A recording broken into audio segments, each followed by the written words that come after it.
Mad Lions win their first game in Group C in the European Masters play-ins. My name is Koolein, and with me at the desk is Aux and Woong. Welcome, everyone, and welcome, Dan, for joining us here on the desk. We're going to keep it short. We're going to keep it simple because the next game is just around the corner. Yeah, that game, what we just saw, pretty similar drafts, but Mad Lions had a bit of more of an edge right there, Dan.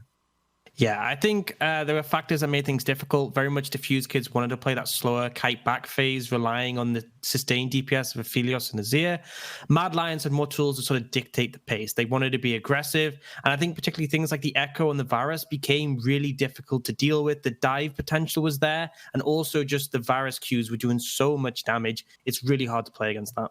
Yeah, when we've seen Diffuse Kids play a lot, I mean, they're from our ERL, they're from the Benelux ERL. We see a lot of comfort on their side. Yes, pretty much every pick from Diffuse Kids is a comfort pick. You see the Aphelios on Goose, very strong pick. You see the Azir back, you see Thresh, you see the Lysina and Gangplank, all very comfort picks at the side of Diffuse Kids. Yeah, I must say, though, we thought Mad Lions was just going to run over Diffuse Kids. I think they actually withheld pretty well here, Aux. Yeah, I think considering that Mad Lions are very much looking to be one of, if not the best team in the play-ins, I think there was a definite fight put through. I think Japapi and the Azir definitely was pretty monstrous at points and difficult to deal with. And as much that Mad still came out with the win, I think it's a performance that you can be proud of. It's the first game of the play-ins. It is a double round robin, so there'll be another chance to go up against them. And there's also the other two teams in the group. I think overall it's a solid performance. There are always going to be those sort of first game jitters that come in a big tournament like this. I think there was some of those for Mad as well, but I think both teams had a performance they can sort of be at least moderately happy with, even though there are still elements to work on. I think one person who could be happy about his performance is Aatrox. Just looking at his Echo performance, the way he shoved in the side lanes, I mean, at one point, this player on Echo was 2 levels ahead, Woong. Yeah, and we didn't find a solution for Aloys in our ERL, but we found one here. Aatrox was the solution against Aloys. Yeah, we're going to keep it short. We're going to keep it simple because we're on to our second game. It's going to be second one for his wheel of game, the Belgian League versus the Greek Legends League.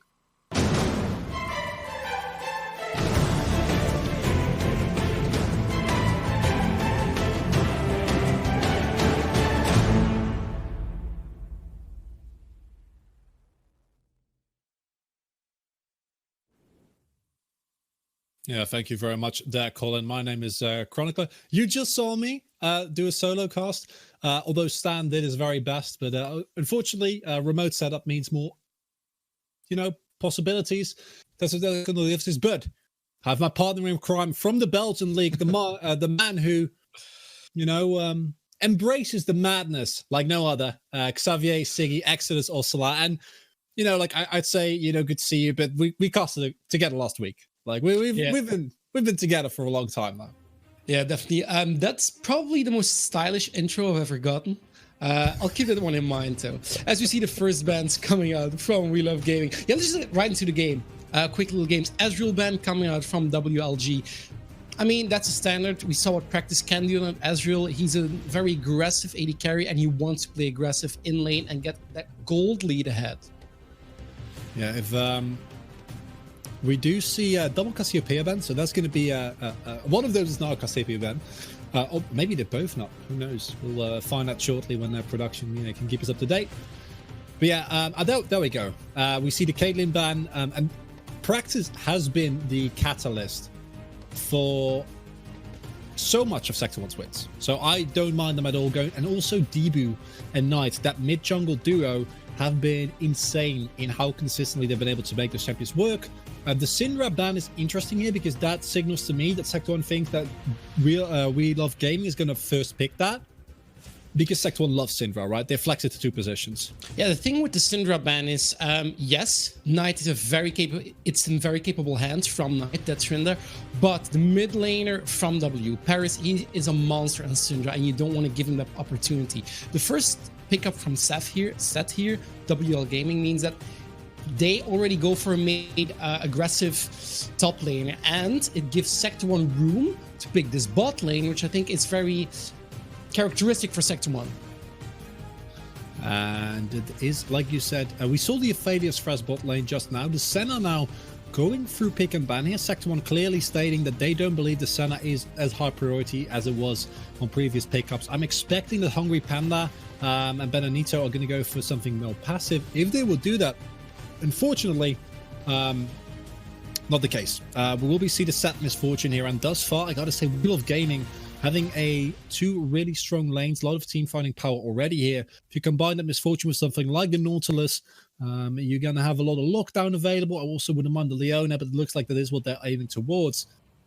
And now Sector 1 here, they can pick up a jungler and then ban away a couple of DoubleAim's picks, or they can go for a safe blind pick top lane, and that's what they will be doing. And I expect Sector 1 to leave that last pick here tonight, because they have been so reliant on that strong jungle mid duo that is dibu and Knight, and now both their picks are saved till the second rotation. Aatrox, Aphelios, Thresh can kind of go against anything. It's a very versatile comp that you can play a number of ways. I do gotta say though that Wheel of Gaming going for the Sett there and not leaving the opportunity to flex it, unless we're going to see Nautilus mid, is a bit unfortunate. I like to see some Sett supports as we see the Echo Band come in here, and I expected to see more focus towards the jungling pool here. I think it signals for me that Wheel of Gaming is going to try and play much more around bot side than around mid side. That's something that is not characteristic for them. They try to play a little bit more with the jungle mid lane matchup. Right now, this gives Sector 1 an opportunity to, as you said already, Chronicler, to try and counterpick that mid lane, to try and make sure that your mid lane has an advantage over the other one, and then to snowball via dibu. Because in the respective league, which we both casted in, of course, the duo, dibu and Knight, have been able to snowball games for Sector 1 like mad. And here the Olaf ban coming out, as I said. Expect to see some jungle pool pinching as the Gragas gets taken away as well. So a lot of the A-tier junglers taken away. And then you're going to be looking at possibly a Sejuani, although that doesn't really fit as well with dibu's playstyle. And I want to see what we're going to see. We've not seen Knight's Kiana for a long time, but that would require them to pick up a AP jungler. And with this Jarvan lock-in seemingly coming up, that's not the expectation. A lot of picks still available here. We've seen the Rise is one that, you know, if you follow the ban locks, you know Knight's Rise is a kind of a known quantity. Interesting here is that they're going to go for the Trundle. Trundle is a very popular pickup into things like the Sejuani. But dibu, of course, also going to be tank, Jarvan, so subjugation still holds a lot of value. And now here, the mid lane pickup, you can go for the Azir, you can go for the Corki, safe, kind of blind pick-ish champions that are always going to do okay, but this will be an entirely different direction. And they are going to be looking for the Taliyah here, and I gotta say, it's a Taliyah blind pick. Not necessarily the biggest fan of. I think it's a really strong champion, but it does have a couple of matchups in which you can get hard punished. And the Trundle setup isn't amazing. Now, the Trundle alongside with the Nautilus, with the Sett, means you have these brawly fighters. They want to go into you. They want to have these 1v1s. Well, not really 1v1s, but what they want to have is make sure you're in a melee range. With the Taliyah, with the Nautilus, you might be able to do that. And what WL Gaming here has with their team comp is, one, a lot of engage. Two, they spike Wheel of Gaming, they spike very hard onto items. And of course, they can block you off. It's very difficult for Sector 1 to push via a side lane, because if you get caught, if you see somebody on a ward, it might already be too late. And the Ziggs pickup is one of those two things. We've seen Ziggs used as like a scaling mage that gets incredible poke and super mega inferno death bomb, just, yeah, like late game and just shreds through teams in a matter of seconds. But it's also been a pick that Sector 1 has used very proactively to rotate around the map and just use the passive of Satchel Charge to gain leads in a matter of seconds. And that's what I expect them to do here as well, although they don't have as many capabilities as they have. And don't forget, Sector 1 is currently, I want to say 15-0, which is impressive. Their top laner, Phoenix, though, which is a player that you and I have both called wildly inconsistent, is currently 26-0. Yeah, which is amazing. And that's like... So if he does lose, this is like the first game he will lose in like half a year. Like that's gotta be hard for your mental, right? You do say that, but this is, I think, one of the first games, if not the first game, that Phoenix is done here on a very big international stage. Not only that, Phoenix has been put in his respective league, in the Belgian league, on mostly weak side top laners. Now he's in a skill matchup, and he's one of those players who likes to go in with those skill matchups. And he's up against a Sett, which I would favor a bit more towards Phoenix. I am wondering how this engage will go, because both of these top laners are there not only for the damage, but mostly for the engage and for the follow-up engage and for the flanking positioning that these champions have in their kit. Yeah, because if I look at how these two team comps are expected to play out, I gotta say, I'm not a huge fan of the Aatrox into Sett matchup. I feel like there are counter picks to Sett that deal with him a little bit more reliably. We've seen Phoenix pull out the cannon as well, but maybe that Sector 1 was afraid of some flex shenanigans coming in, or they just wanted the Aatrox, who is like a very reliable pick. But I don't think it's an amazing matchup. I think that Sett still has an edge there, although there is some outplay potential. If we look at the Trundle versus Jarvan matchup, like I said, Subjugation is going to gain a lot of value as dibu is expected to just go full tank. And the mid-game skirmishes from Wheel of Gaming, to me, feel a lot scarier because the sheer team fight power that you see on the side of Wheel of Gaming is incredibly scary, as we see a beautifully looking Summoner's Rift here. So going to a second game of the evening. Sector 1 here immediately needs to be careful from an invade from Wheel of Gaming. They're trying to stack up on this red buff, but they, I think, got spotted very early on by dibu, and this signals to me that Wheel of Gaming here feels confident with these bruisers, with this engage potential to actually go in even early on, even if it's not maybe on their power spike. And here now we see neither team yet again. I'm very disappointed. I would love to see some early aggression, but I don't think either team really has a lot going for them. Honestly, though, I think that Wheel of Gaming's level 1 is actually pretty impressive. You should look at champions like the Jarvan, like the Aatrox that aren't too scary level 1 versus the Taliyah, versus the Sett, the Nautilus, and of course the Trundle is a great early game duelist, but they don't want to risk it. It's going to go for a safe clear. We see mirrored starts here for both junglers. But look at this bot lane here. I wonder if they're actually going to go for it. But setting up this Death Bush early on with the Thresh and with the Aphelios means that you have a capability to already zone them away from the lane. Not really going to go for anything yet there, though. And coming into this game, I'm going to be looking at the jungler for Wheel of Gaming, DoubleAim, who was brought in specifically to, you know, make his team a little bit cleaner for playoffs. As we see, Paris already had to use his flash there. Level 2 gank there by dibu. It's an oldie bit of goodie. You know, just hit that level 2, have your red buff, and immediately force out a flash, which is going to make Knight's lane a lot more comfortable, because Paris did go for the Ignite here, which against a teleport laner does mean that you need to actually cash in on that kill threat. And if you don't do that, it's going to be a lot harder, as we see Saviour practice bouncing the wave early here. Maybe setting up a level 3 gank coming out from dibu in a little bit. And this is something we've seen Sector 1 do multiple times. They set up for a level 3 dive bot lane, and they try and force the wave to be very early on, right up against the turret from the enemy team. If they're capable of doing that in this spot already, that signals for them that, hey, you've burned the mid laner's flash, you've been able to pressure bot lane, which should not be pressured, and you can actually play with the jungler via mid and via bot. And I'm, of course, Benelux representative as a whole, but you specifically have a very strong ties to the Belgian league as a proud Belgian yourself, as dibu now makes his way over here. He's getting called out by DoubleAim. He is getting away with the flag and drag, but you can see that Jarvan cannot duel with a Trundle, especially with double buff. Knight here might be caught out. He still has flash available. Here's a DoubleAim going in. The pillar is not being used, and this means that Knight is being safe in lane so far. Yeah, just a free scuttle pick up there for dibu, as of course a lot of bots are prio here. And that's an interesting one, because you do expect the Misfortune to kind of have an edge early game. So Paris just seems to wants to farm aggressively here, just to get to that lost chapter as soon as possible. So Phoenix misses a creep there, which is unfortunate, but you know, surmountable. Early levels are not great in this matchup, as the Sett, just as we see there, has too much damage. Even if you do dodge the true damage part, hooks come through, and a lot of harassment here, as we have come to kind of expect from the Sector 1 bot lane.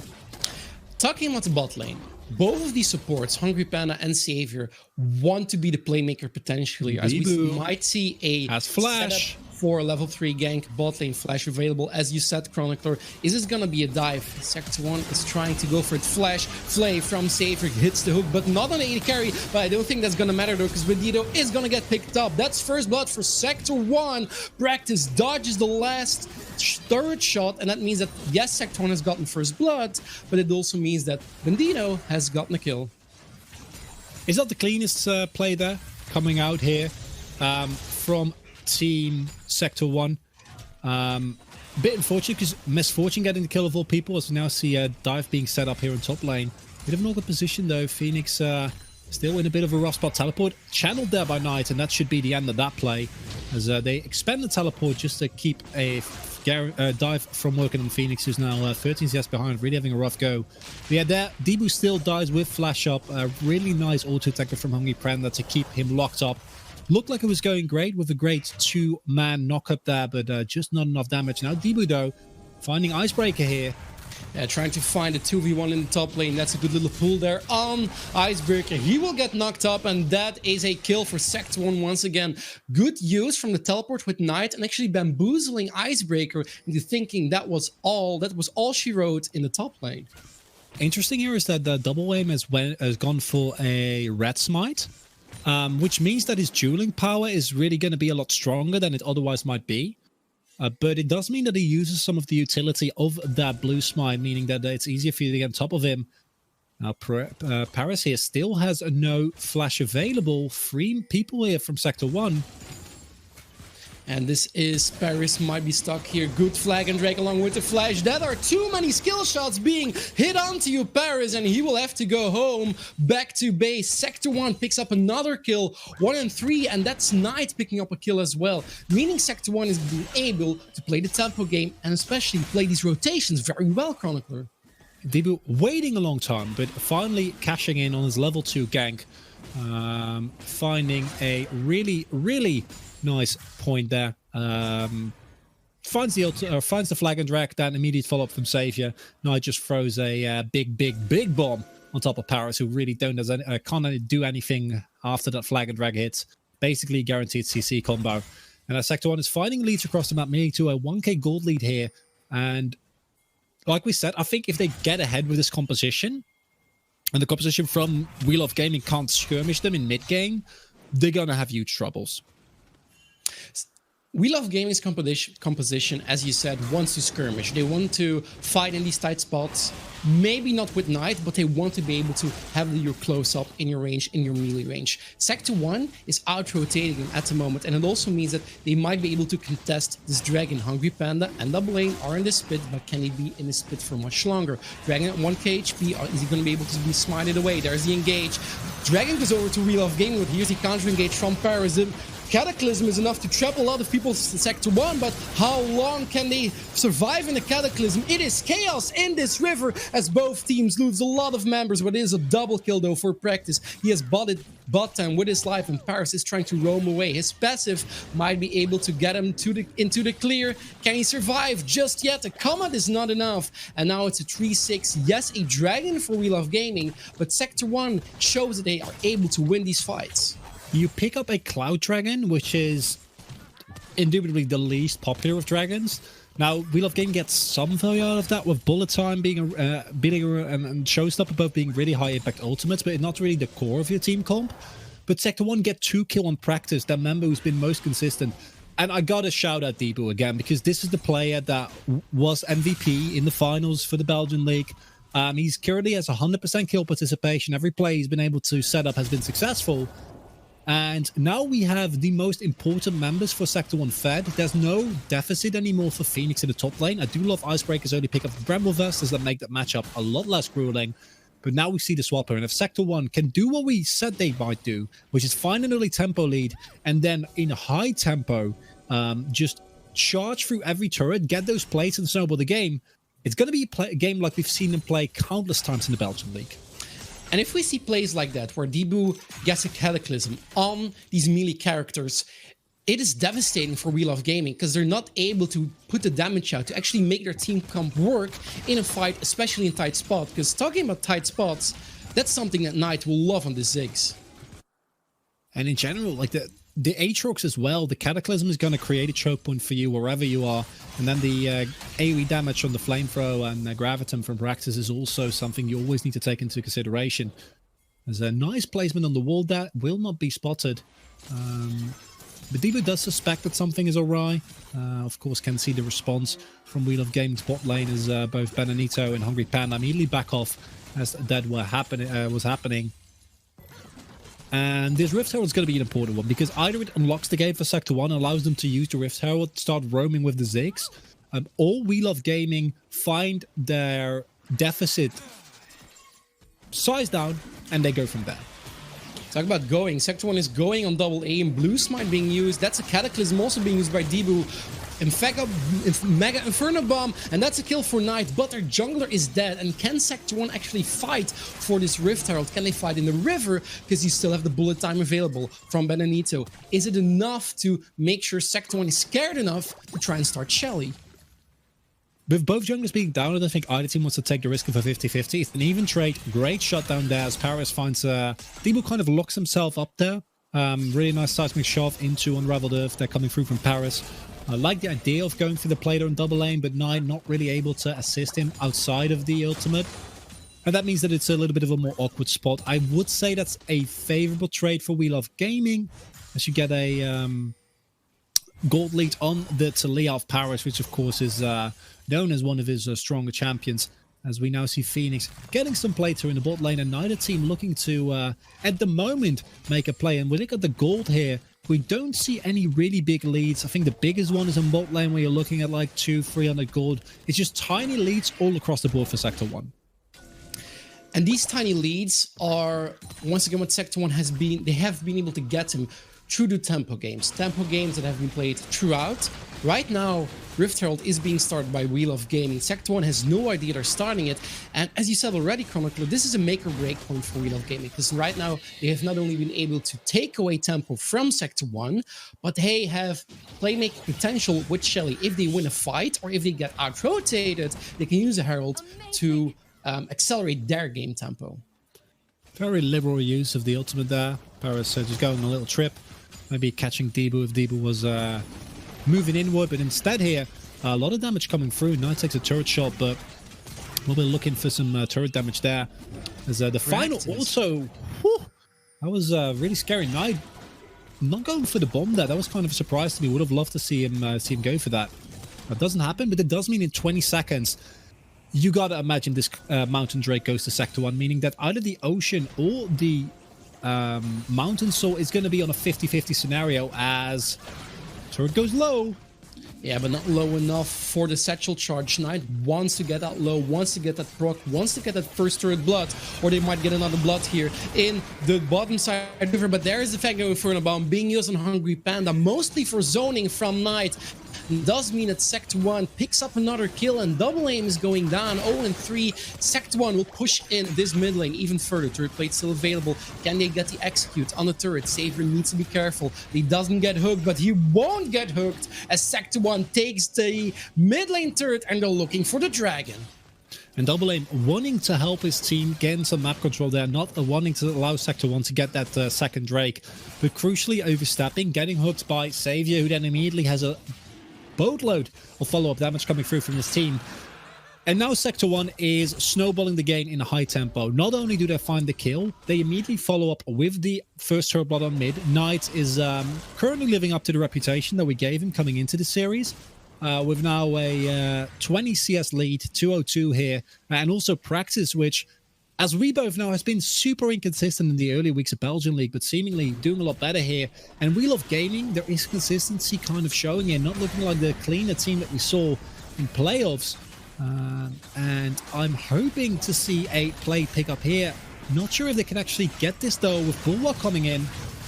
Yeah, and this is Sector 1 Phoenix trying to stall the game long enough, trying to stall this dive long enough as the Mega Infirm Bomb came out. The turret is still there, but his Wheel of Gaming Steam still there because they need to run. Sector 1 was there, trying to get a re-engage, trying to make sure that, hey, if you go for the turret, you're going to pay for it with more than one life. And we're going to be looking at the next 5 to 10 minutes. How Sector 1 is going to be able to play the rest of this map. Because this is what they've done traditionally. They found a lead somewhere, in this case in mid lane, they find a pick, they start picking up those turrets, and they go from there. So I'm expecting if Bananitoo isn't careful, he might be exposing himself to a dive, although Sector 1 doesn't have a lot of vision on the top side jungle. But there's no objective at the moment, so Sector 1 can just play for these turrets, play for these objectives, make use of the Ziggs, rotate him around the map.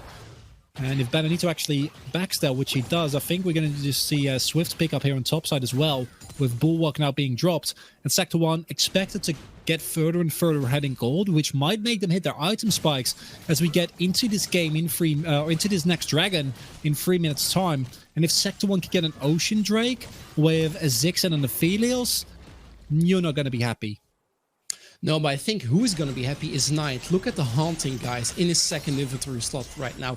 Good build buffing, because a lot of the players from Wheel of Gaming are quite tanky, and because the Ziggs bombs, they do consistent damage, or at least you get tagged by them consistently. You have that proc from the Leandries which will actually make sure that you're chunking down those brawly tankers even further. HungryPanda is being cut out here, or at least he's cutting someone out. That's the bullet time being interrupted by Saviour. They make a Infernal Bomb, does too much damage. Cataclysm is also being used, and Phoenix is in the pit there with HungryPanda. He will not be able to escape. A double kill for Practice. Can he get out to IceBreaker, trying to stall the fight, but not hard enough. Triple kill for Practice, and the tempo game from Sector 1 has just accelerated into second gear. Sector wants a win streak not to be broken as of yet. It seems Wheel of Gaming having a tough time, and this might be the one that broke the camel's back as they now move in here.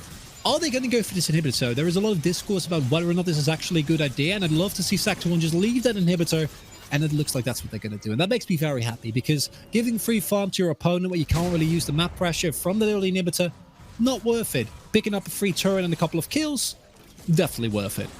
And I love what Saviour and Practice are doing here, trying to get him even more gold in a little tight spot they have. Oh, there's no CS on the map. There's nowhere we can farm safely. Let's just take away the columns over the other side of the wall. But, okay, talking a little bit more about the victory conditions from Sector 1 or from both teams. Sector 1's victory conditions are pretty clear now. Scaling into that late game, or at least playing the tempo game maybe a bit more. But what are the win conditions for Wheel of Gaming right now?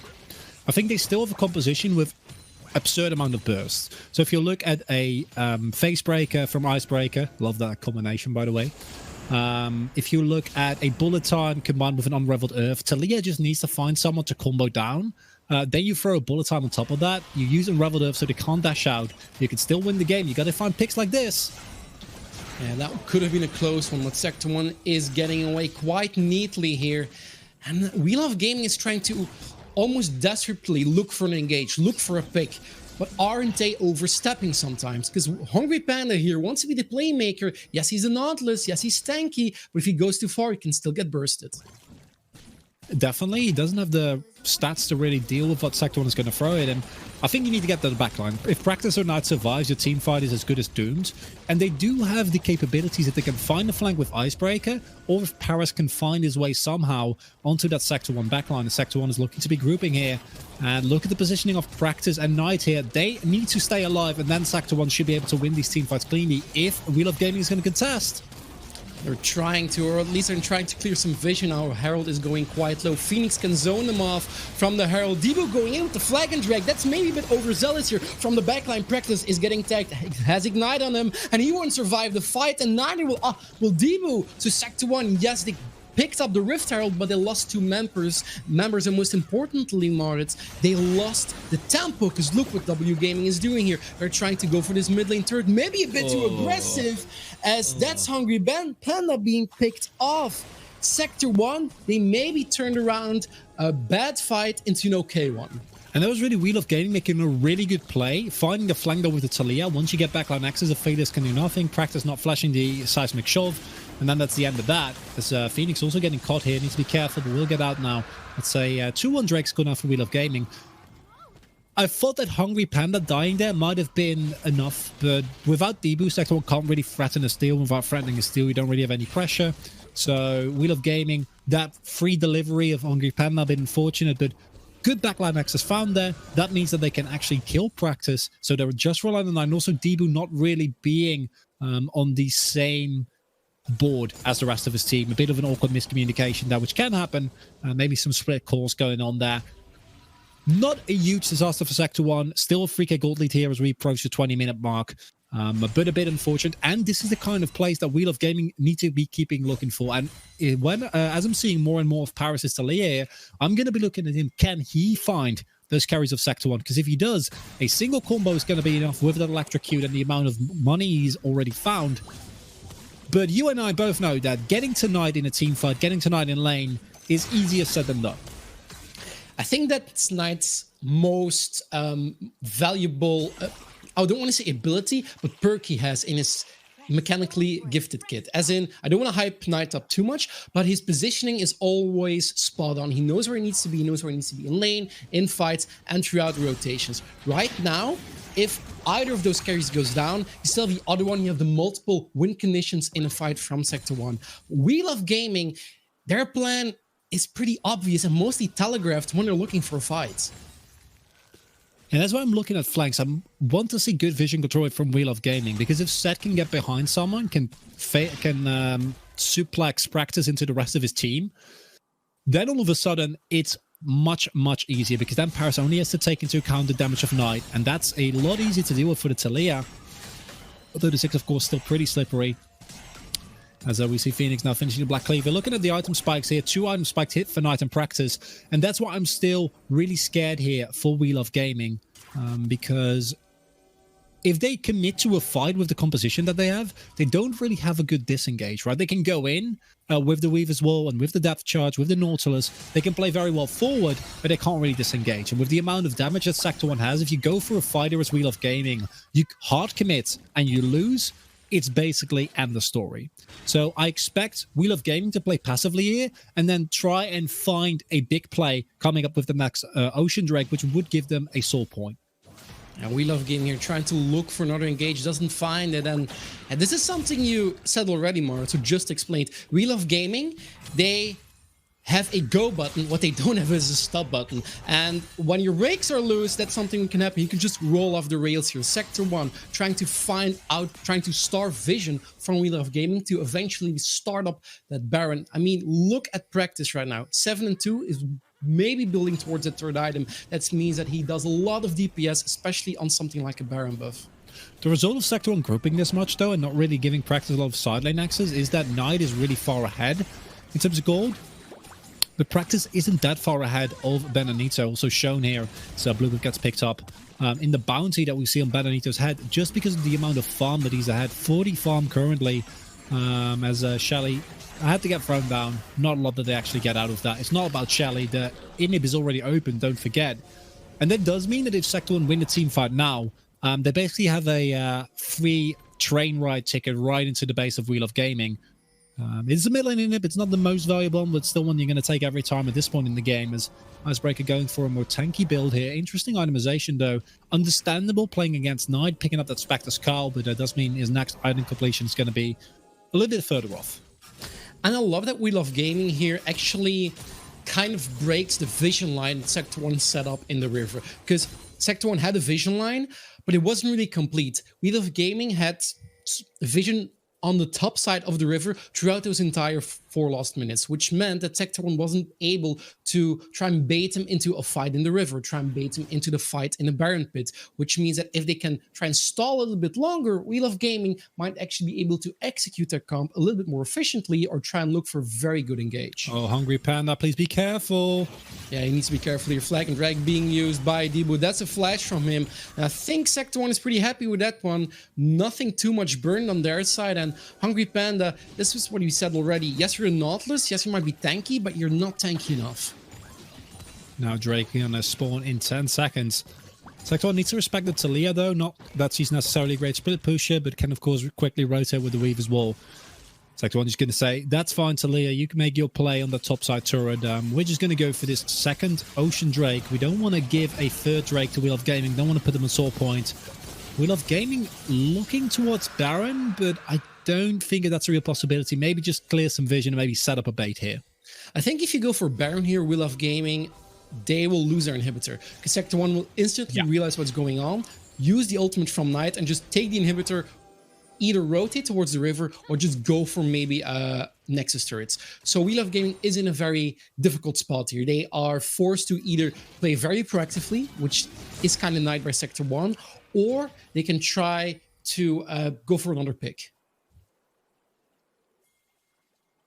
Look at the positioning of Practice and Knight in this team fight. Both summons now available, and that means that Wheel of Gaming kind of wants to try and make a play prior to the next Drake, prior to a Baron setup from Sector 1. Try and force those summoners out of Practice and Knight, and then try to find the fight. Because if those summoners are up, it gets a lot harder to reliably find the backline axes that you so desperately need to get through the skirmishing power of Sector 1, as Phoenix now building towards that Death Stance.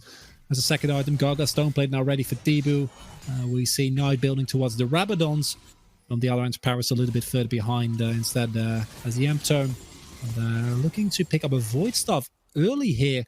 And there's not that much MR. If we look, it's mainly on dibu. And Saviour is now building towards his Gaga Stoneblade. Just finished this as well.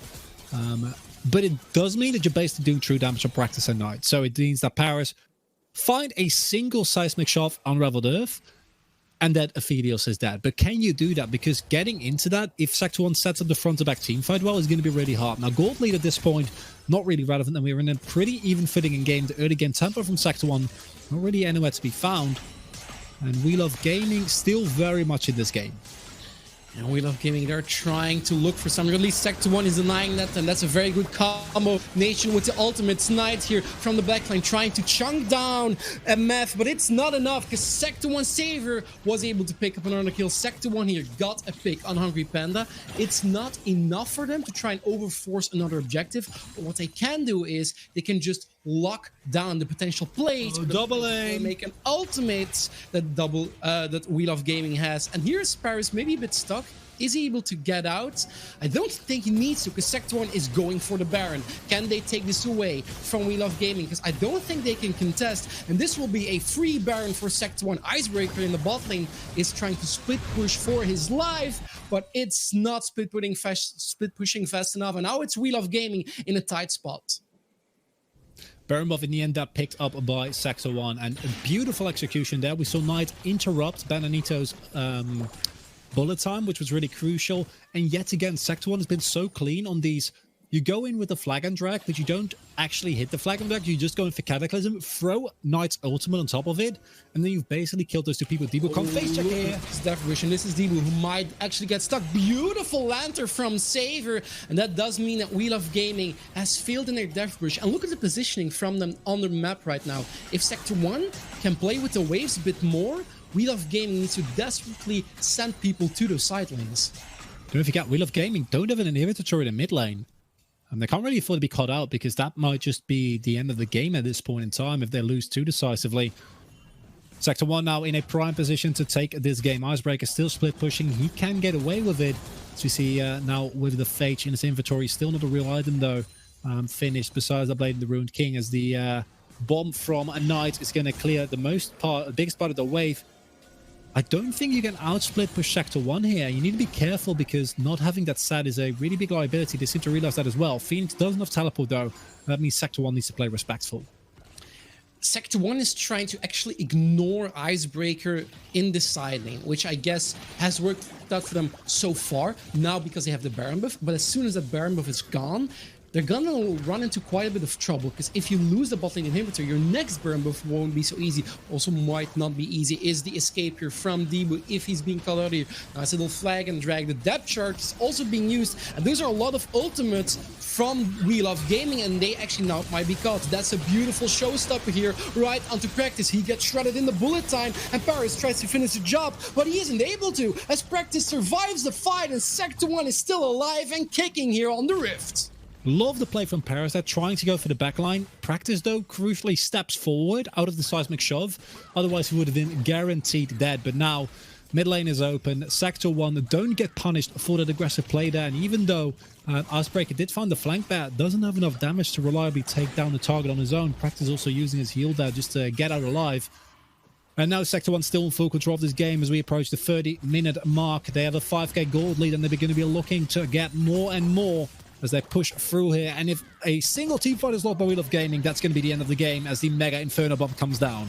And this is a huge wave with the Baron buff to help them to try and push down this bot lane inhibitor turret going quite low. Look at the damage coming out, and here's the engage from Sector 1. HungryPanda being caught there and will eventually get taken out by Knight. And Knight does so much damage on these inhibitors that they won't need to actually finish them off so quickly. Practice gets another kill there, and it's Sector 1 being happy to push even further with this huge wave. As I said already, Knight, he can shred down these turrets with one auto attack. That's the last Nexus turret alive for We Love Gaming. But are they still alive? That's a hook on IceBreaker. He's using the showstopper right into Sector 1's backline. Knight is taking a lot of damage, and Sector 1 needs to tuck their tail and run, because that's a double kill for Paris. Sector 1, they might have overstayed, but they have shredded through the base from We Love Gaming, as Paris is going for the backline, at least flanking. Knight gets pulled, but maybe into a bad spot. Phoenix tries to run away, and this is We Love Gaming trying to take abuse of their resets, but I don't think it's enough right now. I don't know if they can actually get out of their base with this super minions pushing in and Ziggs still being alive. Oh, we saw there was a crucial play from IceBreaker. Really nice phase breaker there as he goes in. As IceBreaker needs to be careful though. He's going to fight with Phoenix here. And then of course Paris is Taliyah. So much we've heard about his pick and it's working well. Dibu isn't there, so I don't think that Sector 1 can actually engage, but it's just a third dragon. It's a bit unfortunate that you put them on soul point, but it shouldn't really matter in this game, and I don't want to see them overextend here trying to defend. I think Sector 1 is trying to stall time here, or maybe look for an engage, because they know We Love Gaming is quite low. Phoenix is using the World Ender, trying to go in. DoubleAim is quite deep in his fight. Yes, he's tanky, but Knight will eventually take him down. And now the chase is on from Sector 1, but will they face check this brush? Luckily for them, they didn't. We Love Gaming has taken the dragon. As you said, Chronicler, they are on soul points, but they need to defend their base right now. Yes, and yes, they got Drake, but they sacrificed a member. And a member is infinitely more valuable. Really aggressive teleport from Phoenix there. Has the GA now, and I think they're just going to end Xsodus. Yeah, they've tried to flank We Love Gaming, try and cut them off. That's a nice pincer maneuver. Dibu going in on Paris. They need to take Paris down. We Love Gaming. Paris still alive, and it's Practice in the backline. Yes, Knight is being cut out, but Practice is still alive. Look at the damage that he's doing with his auto attacks. HungryPanda is alive. Phoenix still has GA. It doesn't matter anymore, because Aphelios does so much damage, and Meth can she finish the job. It's a 2v2, but look at the Nexus right now. Practice is just trying to stall, trying to zone them from their Nexus. They might win this fight, and they might win their first game here. It's Practice going down. Can Phoenix swings the Nexus here? DoubleAim, he's desperately trying to survive. Can he survive the onslaught? That is Sector 1's Phoenix here. One auto attack. It is enough. Sector 1 will take the game. Well, that's a great start for the Belgian league there. The first Benelux league may have faltered, but the same can't be said for Sector 1. Great showing there by We Love Gaming. We see why this Taliyah is quite the menace. And there were a couple of moments that Sector 1 wasn't able to play the clean gameplay that we've seen from them in the Belgian league, of course. And if you think, why are the guys touching so much about the Belgian league? It's, of course, the league that we've both casted and we know the most about. What I loved from We Love Gaming was that they were able to go for these aggressive plays that they needed to go for with their composition. Because if you just let Sector 1 poke, if you just let them make their plays, it's going to fail. But we did see that Sector 1, in these crucial micro moments, was able to consistently outplay those teamfights, outplay those skirmishes, and then We Love Gaming just couldn't find it in the end because you're so far behind against a super fat Aphelios. That ending from Sector 1 wasn't super clean. I'm pretty sure the coach of Sector 1 is not going to be happy with that, but it's a deserved win. I think Sector 1 played well, but We Love Gaming's game plan was, I don't want to say difficult to execute, I actually want to say very one-sided, as in their comp does one thing very well, but if you're getting countered on that by rotations, by all the other factors, it's difficult for them to actually execute it. Yeah, I think there's a couple of ways in which you can play that as We Love Gaming. You can also try go for more of a 1-3-1 style, which they did try with how IceBreaker played, but in the end it wasn't enough. Okay, right now we are going to a small pause. If I'm correct, if I'm mistaken, don't go too far because we are going to be right back with the third game here for the European Masters.